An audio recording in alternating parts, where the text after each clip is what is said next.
So, any questions? Mike? So I think it's probably applicable to both, but as we talked about in the top part. So you were talking about comparison versus BBC, and I think both for BBC News and iClear.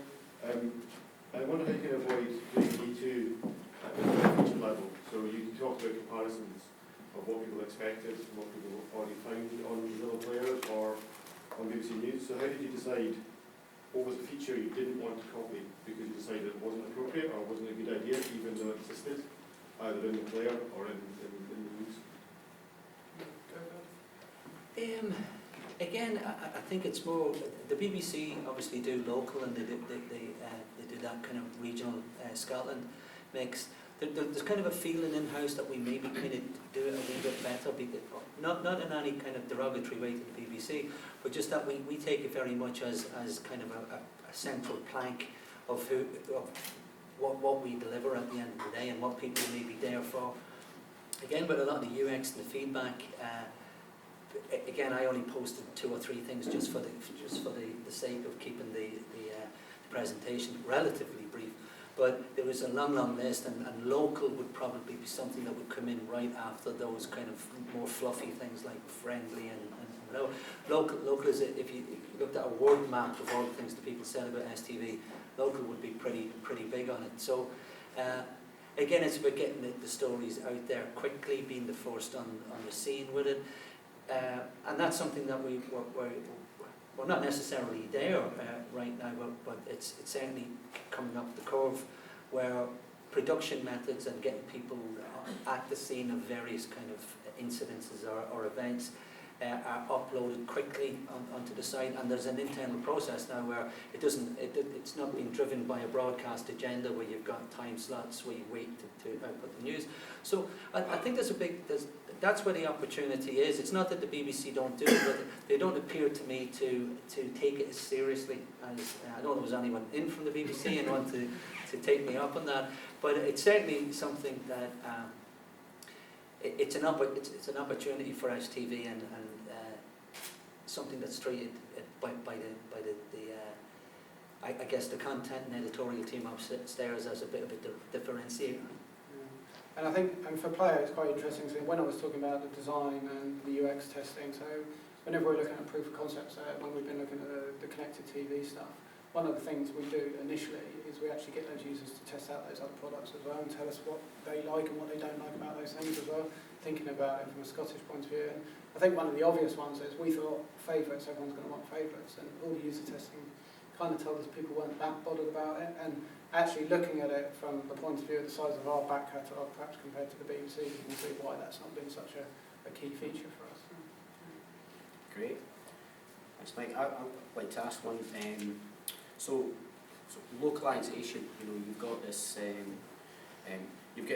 there's a number of tensions which you're trying to kind of, to marry there. On one hand, you want to be highly personal, ideally as personalised as possible. On the other hand, you've got to work for ad serving with international serving platforms like, was it Ulaya? Uyala, you're saying. And then you've also got anything a business imperative that's pushing you towards server side of adding of ad serving, away from the personalisation that's offered when you do client side. So how are you managing those tensions? Well, you can still, I mean, from the service side point of view, we can still target based on geography, if nothing else, and we're looking at ways we can do that based on sort of personal data as well. So I think while it's more complex, I think there is a way to do that. I think it is a challenge, and it's kind of sort of I touched on it really a little bit. But it's interesting, even though I've sort of said that people don't like advertising, we actually, about 6 months ago, we actually did a test. We did a split test whereby we were running like various programs, things like Coronation Street and Edinburgh, and 50% of users were getting 4 mid-rolls and 50% of users were getting 8. And we found it had no impact on people's ability to watch content. So are you exploring, NTL back in the day was doing, so go back say 10 years, NTL when they were first starting to try to do kind of hyper local kind of serving, they were trying to make hyper local adverts. Are you doing that, and are you able to serve them via these platforms? Well, or is it so on the city channels, I mean the great thing about them, because the cost of running that channel and the type of content that's on it is that I guess it's the first time, particularly up in Scotland, whereby small companies can actually buy TV advertising, which is just an amazing thing. So it sort of opens people up to that way. Buying time, obviously, on an ITV start at 8 o'clock in the evening, they're not going to buy. So I find that's quite interesting. But I think it's like the level at which we go to, and I think that's the interesting challenge. Now we've got those new licenses from a player point of view. Is it just news? And I guess as you guys go along with the development of the new news app, it's like, do people want that appetite for local news, or do people still want that wider spread? It's like,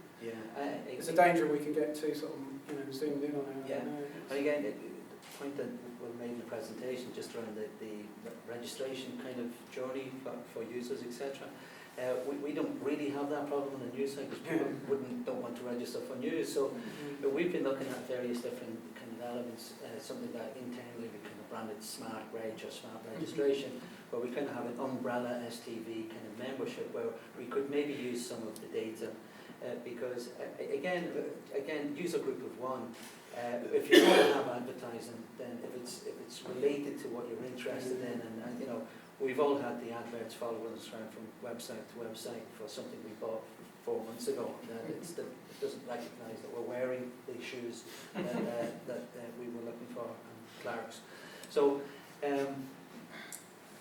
anything that can kind of take that blunt edge off that kind of pseudo targeting is very welcome. And again, we've got some avenues into it with the feedback that we get from the user in terms of what news regions that they're choosing. So if they're choosing Glasgow, it's fairly likely that they're from Glasgow. If they're choosing Glasgow and Aberdeen, they might be from Aberdeen but working with that. So there are elements within the product and the analytics that we can work back from and deliver more targeted advertising, but not really down to the individual themselves. Not at this moment in time, but obviously the plan is to get into that space. It does have its challenges, because depending where you are on the M8 as well, you might have to put your finger in the air and see which way the directions of the masts are before you decide who gets what news and that kind of thing. But yeah, I mean, again, with the city channels, in terms of the advertising we offer on the TV, STV kind of offers this package where they'll actually create the ads for people as well, because it's a new service, so it makes it cost effective for people as well. So it's Right, so they're like an innovation lab for you. Yeah, I think it's really good. I think it's a really innovative way to sort of deliver sort of local advertising to people, because when people talk about like local TV, they always talk about London Live, and kind of hasn't done so well. Whereas I think STV is a really good example of that. Great, excellent. Could you say your name, please? Rab Campbell. Great, Rab. What's your question? My question is about, you talked about bringing people in, and training, you talked about moving people around. I'd be quite interested in your views about talent management, and there must be a lot of technical people within STV. Are you training people you've got? Are you bringing people in? Just your views in that area? So yeah, I mean, we sort of bring people in, but also we do quite a lot of internships as well. So it's quite a big thing for us. So we've got a few people in, sort of developers, QA people, designers as well. So STV kind of runs that across the business, not just within development side of things as well. But it's quite good as well, because the more senior dev guys within our team, they recognise that perhaps skills are moving. So a lot of the front end guys, for example, are quite web heavy. Sort of writing HTML, JavaScript, that kind of thing. So trying to sort of encourage them to make that transition to perhaps more web-based development skills as well. So, getting the guys to understand developing for iOS, Android, that kind of thing. So that's quite good. Trying not to get me involved. I don't want me tinkering with things. But, yeah. And that's pretty much, at the moment, I think we're running an internal Android course, isn't it? So that people have kind of picked up on it from the web development side, just to kind of... And it's been a bit of a baptism of fire, particularly for the player guys. We've got a new Android guy in, and he's really having to understand the mechanics of how all the YALA plugins and the Brightcode stuff works. And Matt, he's probably got a fountain of knowledge buried in there that's just through the pain of having developed this app over the last few years. So, but it was a decision we wanted to take, and I think it will sort of pay off in the long run.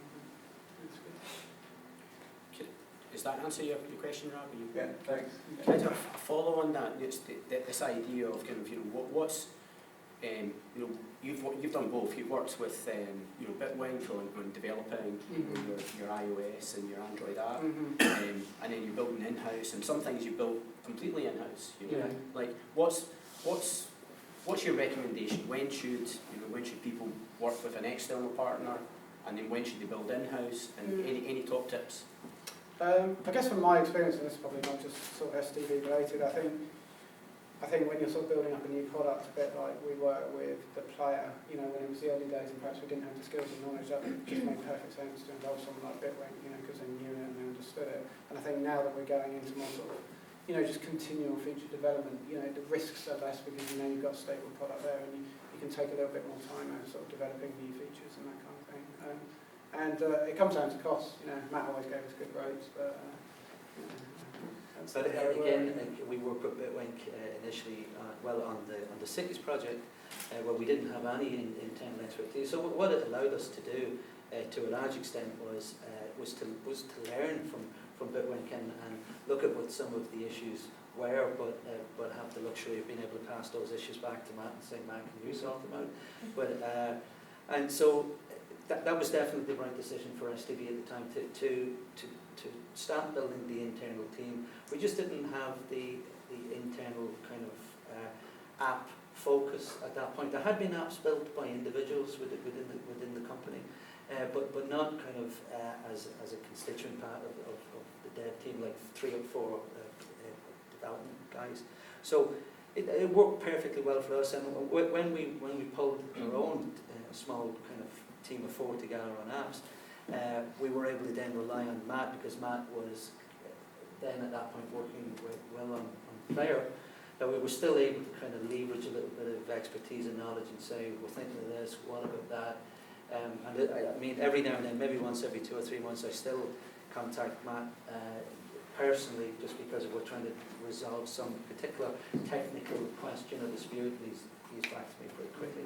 So yeah, it's worked out. It's worked out for us. Whether we would then now go externally again, I guess that's just a question on the projects we're working on and the scale and whether we've got the resource in house to be able exactly. to handle it. I think if it's new technology and perhaps we don't have the resources to commit to perhaps those R&D type things, I think there's a real opportunity there. Or perhaps if you haven't perhaps got such parity between what we're doing. So Matt and the guys are building the iOS and Android apps. You know, they're a lot further ahead than the TV stuff, but a little bit behind where we're the web. Whereas the good thing is now we've got the internal guys. We're starting to think about developing features across all the platforms at once, which is great. And you know, the only way I think to make that work is you need all the same people developing on the different platforms sat around the table having those conversations, which really helps, I think. So, Great. David, did you have a question? Did you? I did, yeah. So the first versions of both of these products were built on nothing but instinct and Tennant's Lager. So I'm kind of thinking, if these are built on some history, so you've got something to go on. If STV decided to build something completely from scratch as a new product vertical, if you like, how would you use the principles of how you built these up to approach that? I think the UX approach is just worked really well, really, and just sort of doing that sort of user testing, user thinking up front. I think STV has learned a lot by it, especially what you guys have done. It's like it's sort of just trying to sort of get into the idea of doing rapid prototypes, sort of learning fast from actually building something, getting it out there quickly, and sort of building and testing it that way, I would say. Yeah, I would totally agree. Again, I kind of said during my presentation that when things like UX begins to grow its own arms and legs and becomes, you know, it's like SEO maybe 10 years ago where certain people knew about it and there was maybe something the front-end developer did a little bit of on the side and had meta tags, etc. UX has now become, you know, a valid part of, and key part of the process. And from my perspective, that's kind of the place to start, is prototyping, quick turnarounds on prototyping, failing, you know, all that stuff, failing quickly, failing often, etc. Whether I think STV has got enough of those types of people still there, because David's an ex-STVer from further back, built a lot of kind of the original stuff, and a lot of that was built in a different, I guess, a different motivation and a different environment, and the group is bigger, but it doesn't necessarily mean that you couldn't group together, you know, a guerrilla outfit of 2 or 3 crazy people to go and sit down and blue sky something and pull it together quickly. I mean, I hope we do kind of get into that space, because personally, from my own background, that's the only place the great ideas really spring from, or the ones that kind of have got something out with the norm. But it is a good question, David, you know, whether the culture and agile adds a superstructure into how you work on products to a point where you kind of think you couldn't actually go native again. You couldn't just tear that down and go. And I think it's interesting, actually. One of the challenges we almost have in our role is we kind of call product managers rather than product owners, which is quite interesting. It's not, we've never quite had it that way before. We tend to get sucked into the how a little bit too much, you know, perhaps for what a traditional product owner should, which I think is interesting, because we should need to be able to take that step back and be thinking about the customer and how we want the feature to work, rather than sort of nuts and bolts of it. We tend to get a bit more involved in it. I mean, it's great, don't get me wrong, it's super interesting. And also, I mean, last year we did try a hack day. We tried like a company-wide hack day. I think it kind of worked. It was good as a proof of concept, because it got people involved. I think you learn from all these things, and I think if another one was done, we'd have to think about perhaps not putting so many type restraints on them. So this sort of idea of like reviewing ideas before we went to the hack day and things like that. But I think it sort of showed that there was a bit of appetite for it. That's a very, very good point, because I know David did a quick presentation at the hack day when we did it. One of the elements from that hack day, that again, you know, as I said earlier on, it's always a joy to be totally surprised by something that you kind of have got. You don't think you've got set ideas on, but all of a sudden it turns out you do. That when we said we're going to have a hack day, I think we would, you know, some people kind of groaned a little bit, probably product guys, because that's kind of what we think we do, some of it, you know, a lot of the time. So when we went there, we thought, all right, we're all going to sit around and talk about products and we're going to build them, and that this sounds like a busman's holiday, you know, from our perspective. But the reality of the hack day was that it sat people from the finance department and it sat people from the creative department at a table with a developer or 2 developers, that once that chemistry got together, the developer guys really loved the idea that they were at the sharp end. They were talking to a guy who had a problem, who wanted it to be fixed in the next 24 hours, or had an idea that he wanted to. That's because that doesn't work that way when it gets a bit bigger, or it gets lost in the mix. It could get a bit mundane, can't it? Yeah. That's the challenge, isn't it? It's keeping it fresh. So that was a real surprise for me, was just how enthusiastic the developers got, and how enthusiastic some members of the accounts department got, which is not something you want to see very often in your life. But it did indeed happen. People really sparked and really got up and presented what they'd worked on. And so there's a lot of latent entrepreneurs in any large organisation, and they just need some type of situation to allow them to kind of express that. That's certainly what came out of it for me. Great. Richard?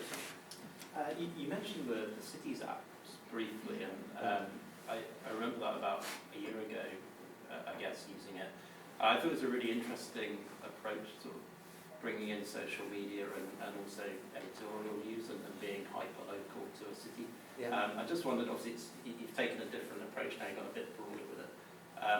What did you learn through that, and also do you think Edinburgh or Glasgow have the market size to support that kind of effort? That's a really good question, because the hyper-local question has been around. It's one of the things that attracted me into STV in the first place, because I'm kind of looking at something else. I think that the city's product, I think we did a good job of producing something that looked really nice and worked well and allowed you. It was almost like a Swiss Army knife of functionality, from booking tables and 5 p.m. And we made some mistakes. We buried lots of crucial functionality in the hamburger menu, so nobody actually found it. So we didn't make that mistake on news. But at the start of the Metro News product discussion, it was very much how do we merge our learnings from City into the news product and make it all meet up in the middle. Now, very quickly it all became very one-sided, with news being the big dog in the fight. We've got maybe 100 people in the company that are allocated to the production and the creation of news. So, but it's my hope, I guess, that we use some of the functionality we've got in there to add some of the elements that were very popular within City, which were around what gigs were coming up, reviews of gigs, restaurant reviews, whatever, that type of I guess going out guide, featurey type of list thing that the City's apps did well. But at the end of the day, you've got a group of people, maybe 15, 16 people, some writing for Dundee, some writing for Aberdeen, some writing for... I mean, it's quite a tough editorial model. At the end of the day, it's not as much whether we can pull it off technically and produce something that might interest the end user. It's pretty hard to fill it on a daily basis, because the more hyper-local you make it, the less is going on. You know, you get into, you know, Clifton Street in Glasgow and it's like nothing's happening. So obviously you wouldn't zoom in that far, but there is truth in that the more that you zoom in, and there was lots of debate on it early doors in the City project around the West End of Glasgow, or the Grass Market in Edinburgh. Do you focus just on locations that have got the obvious kind of stuff happening? I hope that we pick up some of that and move it on. Personally, I've always thought it was like a bauble on the Christmas tree. I thought it was quite a big shiny bauble, maybe even the star at the top. But I never really truly believed it was a Christmas tree as a product. You know, I thought if you've got a Christmas tree, if you've got news, this is a really terrible analogy, and not even seasonal at that. So, but if you've got news, and you can, as the Christmas tree, you can stick a great big star at the top. Did you follow me on it?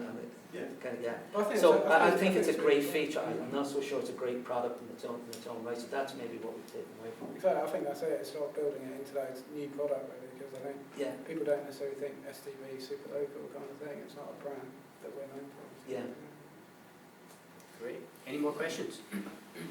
Excellent. Sorry, could you say your name, please? Ewan Walls. Great. Ewan, what's your question, please? There's a rumoured release from Facebook at the FA conference of a new bot store, bots being the new apps. Is there any consideration for an STV news bot that you could launch into the Facebook bot store, or maybe onto Slack or Telegram on the messaging platforms? Richard, do you want to put your hand up? Yeah. In fact, do you want to answer the question? Sure. I guess these guys haven't been looking at it yet. I think it'll be in a lot of people's minds in a couple of weeks.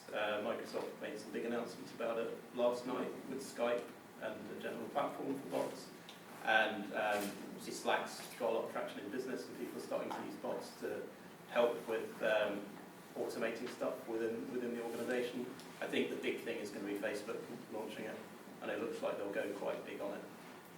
And I suspect for a lot of people, if you look at the average number of app installs, it's dropping close to 0 per person for new apps. So I think messaging has a lot less friction. If you want to add STV news source within Messenger, you have to download a 30 meg app. So there's a lot of potential. Yeah, in general, the way that our outputs are kind of considered is that we're a content company, as has been mentioned a couple of times tonight, and we're not quite platform independent, but wherever we can, that outlet or that pipe, then there's been many attempts in the past by everything from Google News, I guess, to you know, everybody wants to own that space and aggregate. We view some any up and coming kind of advance with Facebook, which is a platform we use a lot to distribute content. Anything that comes up, we'll consider it in terms of short-term gain, whether it makes sense to us as a business. We might be able to only advertise in a particular space, we might be on a revenue share, and so pretty much getting back to some of the business case kind of elements that Will mentioned earlier on. In terms of platforms, like to give you an example, because we work in a news environment, Twitter was king. Twitter was king. You know, about 12 months ago, 18 months ago, I couldn't really get anybody in the building to talk about Facebook really in any kind of meaningful way, because the Twitterati and the Twitter sphere is kind of driven by and for a lot of media types in the media sphere. So it was a slow curve for our kind of news people to really wake up to the fact that Facebook was where the party was at. You know, everybody was on Facebook doing their everyday kind of social media kind of elements, and Twitter was something else. It's hugely popular, but it's in terms of user base and demographic, it's obviously not on the same scale. So we're open to all kind of developments, I guess, is the long-winded answer to that short question. Okay. Any more questions? Maybe just one more. Mike? I was going back to the rugby example we said about the growth. So I was wondering kind of, so the example of clarification and one more general one. So that graph you showed, take the example of rugby, was that existing users mostly using the app more often, or was that, or the app or the website, or was it new people downloading the app? It was a combination of both, but actually, I mean, we had a record number of new registrations during the Rugby World Cup, and I think that's what's been quite surprising for us, is how many new users and even now we're still getting, you know, people sort of registering and stuff like that, but which is great, obviously, from a data point of view.